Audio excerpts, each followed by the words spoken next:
Bonjour à tous et bienvenue dans ce nouvel épisode de podcast, un espace pour apaiser l'esprit, nourrir le cœur et prendre un moment pour soi. Aujourd'hui, j'avais envie de parler d'un sujet qui me touche particulièrement. Pourquoi certaines personnes peuvent nous épuiser énergétiquement?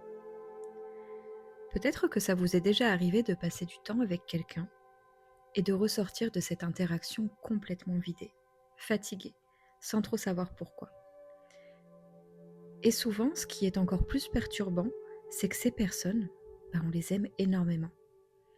Et à l'inverse, il y a des personnes avec qui on se sent bien, apaisé, presque rechargé après avoir passé un moment avec elles. Alors est-ce que c'est simplement une question de caractère, de compatibilité, ou est-ce qu'il y a vraiment quelque chose qui se passe au niveau de notre énergie? Dans cet épisode, j'aimerais partager avec vous mon ressenti sur le sujet, mon expérience personnelle et aussi quelques pistes pour comprendre pourquoi certaines relations peuvent nous fatiguer et surtout comment apprendre à se préserver sans culpabilité. Pendant longtemps, je comprenais pas ce qui se passait en moi. Il m'arrivait de passer du temps avec des personnes que j'aimais énormément, mais vraiment, des amis, de la famille, des gens importants pour moi. Et pourtant, après ces moments-là, je me sentais épuisée. Pas simplement fatiguée physiquement, mais comme si j'avais été complètement vidée. Et pour le coup, ça me faisait vraiment culpabiliser. À l'époque, je ne connaissais absolument rien au monde énergétique. Je pensais juste que j'étais trop sensible, trop dans ma tête et même parfois trop aigrie, jamais heureuse, jamais en forme. Je, je comprenais pas. Je pensais vraiment que quelque chose n'allait pas chez moi. Du coup, au fur et à mesure, j'ai commencé à me renseigner. J'ai beaucoup lu, j'ai écouté beaucoup de podcasts et finalement j'ai compris que quand deux personnes passent du temps ensemble, il ne se passe pas seulement un échange de paroles ou de gestes, il y a aussi un véritable échange émotionnel et énergétique. Certaines personnes arrivent avec beaucoup de stress, de colère, de tristesse ou de fatigue intérieure. Et parfois, sans le vouloir, elles déchargent un peu de tout ça sur les personnes autour d'elles. Et il suffit que vous soyez quelqu'un de sensible ou d'empathique pour que vous puissiez littéralement absorber une partie de ces émotions, qui ne vous appartiennent pas du coup. Et ça ne veut pas dire que ces personnes sont mauvaises ou que l'on doit les rejeter. Alors ça vraiment, je mets un point d'honneur là-dessus. On peut aimer quelqu'un profondément et pourtant ressortir épuisé après avoir passé du temps avec lui. Vraiment, l'un n'empêche pas l'autre. Et aimer quelqu'un ne signifie pas que son énergie nous corresponde toujours. Et ça, je pense que c'est très important de le savoir et d'en prendre conscience. Et je tiens vraiment à appuyer là-dessus.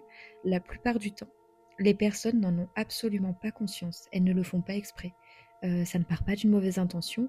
Certaines personnes, en fait, expriment leurs émotions très fortement et d'autres ont tendance à absorber davantage ce qui se passe autour d'elles.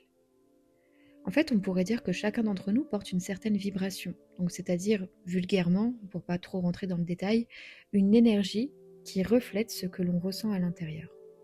Et quand deux personnes se rencontrent, ces énergies entrent naturellement en interaction.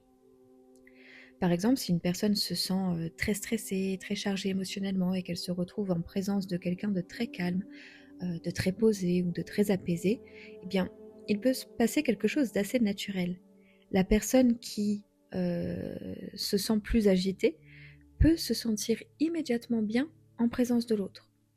Elle peut aimer être avec cette personne, se sentir apaisée, se sentir rassurée, parce que l'énergie plus calme de l'autre lui permet, sans même s'en rendre compte, de relâcher une partie de ce qu'elle porte. Et encore une fois, dans la grande majorité des cas, ce n'est absolument pas volontaire. La personne ne cherche pas à prendre l'énergie de l'autre. Elle se sent simplement bien dans cette présence parce qu'elle lui apporte du calme. Et pour le coup, quand j'ai compris ça, ça a été une véritable libération. Ça a été très important pour moi et j'espère que ça le sera pour vous aussi. Parce que dans mon cas, ça m'a permis d'arrêter de culpabiliser. Aujourd'hui, je sais donc que certaines personnes peuvent me fatiguer énergétiquement, malgré elles, même si on s'aime profondément, et c'est ok. Alors si vous aussi, vous vous êtes déjà senti vidé après certains moments avec des personnes que vous appréciez, eh bien, sachez que vous n'êtes pas seul et que vous n'êtes pas le problème. Peut-être qu'à ce moment-là du podcast, vous vous posez une question très simple. ok, j'ai compris, mais alors qu'est-ce qu'on fait? Parce que la solution, ce n'est pas forcément, et c'est même quasiment jamais, de couper les ponts avec toutes les personnes qui nous fatiguent. Alors, comment continuer à avoir ces personnes que l'on aime sans se vider complètement? Avec le temps, j'ai découvert 3 choses simples qui fonctionnent pour moi. Après, je pense que c'est à chacun, de mettre en place des pratiques, des petits réflexes, qui résonnent avec eux. Heu, C'est-à-dire que je vais vous partager ces 3 choses qui fonctionnent pour moi, mais ça ne fonctionnera peut-être pas pour vous, et je pense que ce qui est primordial dans cette problématique, c'est vraiment d'avoir conscience que vous n'êtes pas le problème et que vos proches ne sont pas le problème non plus. Alors la première des choses qui a fonctionné pour moi, c'est vraiment d'apprendre à se recentrer avant d'aller voir quelqu'un. D'ailleurs, écrivez-moi en commentaire méditation si vous voulez que j'en prépare une dans ce but-là. Avant un rendez-vous, ou avant une discussion importante, ou avant un moment avec quelqu'un qui peut me fatiguer, je prends simplement quelques minutes pour respirer et me reconnecter à moi-même. Alors oui, je sais ce que vous vous dites peut-être, le concept de la respiration et moi, ça faisait deux aussi au départ. Mais encore une fois, j'ai été épatée en essayant parce que, eh bien, je trouve ça magique. C'est vrai qu'en temps normal, on respire vraiment machinalement, sans y prêter attention. Mais vous pouvez me croire, quand vous vous concentrez sur l'air pardon, qui entre et qui sort de votre corps, ça fait toute la différence.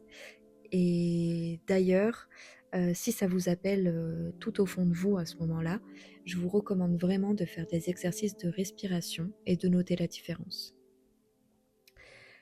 Donc voilà, pour moi, ça peut être quelques respirations profondes, une course méditation, ou simplement le fait de fermer les yeux quelques instants et sentir mon corps, prendre conscience de mon corps, prendre conscience de mon énergie. Ça me permet de ne pas arriver déjà dispersée ou fatiguée, et ça me permet surtout de rester plus ancrée pendant l'échange, parce que ça aussi, on n'en parle pas assez du pouvoir de l'ancrage, qui permet de ne pas justement se faire déstabiliser par les tempêtes extérieures, et les choses qui ne nous appartiennent pas. Donc, l'ancrage et l'instant présent, c'est très dur au début d'en prendre conscience, et de vraiment y parvenir, mais je pense que c'est un travail à faire chaque jour pour n'importe quelle situation, et ça fait énormément de bien. La deuxième chose qui a marché pour moi, c'est de rester attentif à ce que l'on ressent pendant le moment. Parfois, quand on est quelqu'un d'empathique, on a tendance à se laisser complètement absorber par les émotions de l'autre, et encore plus quand on aime cette personne. Donc c'est ça en fait qui est compliqué, c'est d'essayer de trouver sa juste place. Alors du coup maintenant, j'essaie régulièrement de revenir à moi, discrètement, tout en étant toujours là pour l'autre. C'est-à-dire que je prends quelques secondes pour prendre conscience de ma respiration, de mon corps, de mes sensations, et c'est comme si je revenais en fait pleinement habiter mon corps. C'est comme si je me faisais un petit rappel intérieur qui me dit: «Ok, je suis là pour écouter, pour partager, mais je n'ai pas besoin de porter tout ce que l'autre ressent en face de moi». Et d'ailleurs, ce serait pas bien. Ce serait pas bien pour moi, mais ce serait pas bien pour la personne en face. Puisque si je porte tout ça, je ne peux plus être justement dans cette énergie d'écoute, d'entraide, de compassion. Je peux pas accompagner la personne si moi-même je suis complètement usée, et si j'adopte ces énergies. Donc c'est vraiment pas quelque chose d'égoïste, au contraire. Ça fait du bien à la fois pour soi et à la fois pour la personne que l'on aime, que l'on a en face et que l'on a envie d'aider. Et la troisième chose, qui est peut-être la plus importante, c'est vraiment de prendre un moment pour se recharger après. C'est-à-dire que je m'accorde toujours un temps pour moi. Ça peut être une méditation, ça peut être une douche consciente, ça peut être une marche, ou simplement juste un moment de calme où je fais le vide dans ma tête, où je prends conscience de l'instant présent justement.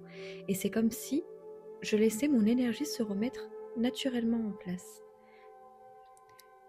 Et pour le coup, ces petits gestes simples, pour moi, changent énormément de choses.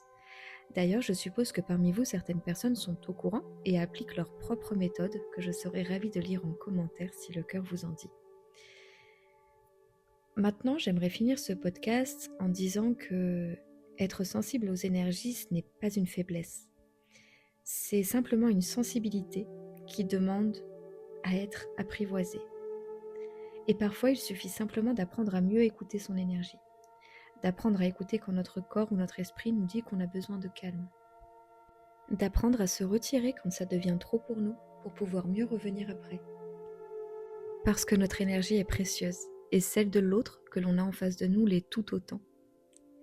Alors merci d'avoir partagé ce moment avec moi, et si cet épisode vous a parlé, n'hésitez pas à vous abonner pour découvrir d'autres podcasts, méditations et réflexions autour du développement personnel et de la spiritualité.